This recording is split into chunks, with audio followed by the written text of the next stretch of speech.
ስሩ ነው እንጂ እግዚአብሔር ተጨነቁ አላለም። ድርቅ ሆኖ ገበሬ ነው፣ ሰውየውንም አውቀዋለሁ፣ ይገርማቸዋል።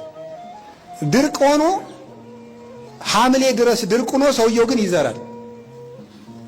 ከዚያ በኋላ አንተ ሰውዬ ባይሆን ዘሩን ልጆቹ ቆርጥመውት ይሙቱ እንደው እባክህ እያወጣህ አትበትን ሲሉት አይ እግዚአብሔር ዝራ ነው እንጂ ዝናብ አዝንብ አላለኝም አለ። አያችሁ ሊቅነቱ። እግዚአብሔር ዝራ ነው ያለ። የኔን ድርሻ ሰርቼ ዝናብ ከቀረ እኔ ምን ጨነቀኝ? ልጆችን ማበላቸውን ነገር ማን ያውቃል ነው? እግዚአብሔር ያውቃል። እኔ ድርሻዬን እወጣለሁ። ዘራ ሰው ሁሉ ሲገበገብ አልዘራም ብሎ እኔማ እንደው ያለችኝን እበላለሁ ብሎ ብልጥ ሲሆን እሸቱን ማን አፈሰ? አቶ ገሌ ስሙን አልነግራችሁ። እሱ እሸቱን ለልጆቹ ቆርጦ አበላ፣ አዝመራውን አጭዶ ልጆቹን መገበ። እግዚአብሔር ዝራ እንጂ አዝንም አላለኝም ያለ እውነቱን ነው። እግዚአብሔር ስሩ ነው እንጂ ተጨነቁ አላለም። እና አትጨነቁ። እኔ ከማን በልጬ ነው? አብርሃም በድንኳን እኮ ነው የኖረ።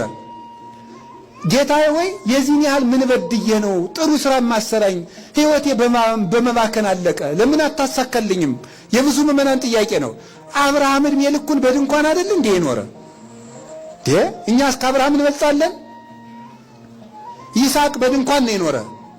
ያዕቆብ እግዚአብሔር ሌሊት ተገልጾ ትግል የፍቅር ትግል ሲታገለው ያደረው ያዕቆብ እግዚአብሔር እኮ ነው ትግል ገጥሞት የፍቅር ትግል እግዚአብሔርን እንደዚህ አቅፎ ያደረው ያዕቆብ የኖረው በድንኳን ነው፣ በስደት ነው። ከነ ድንኳኑ ቤት እንኳን ደግሞ አገሩ ላይ መቀበር አቅቶት ግብጽ ተሰዶ ነው ያረፈው።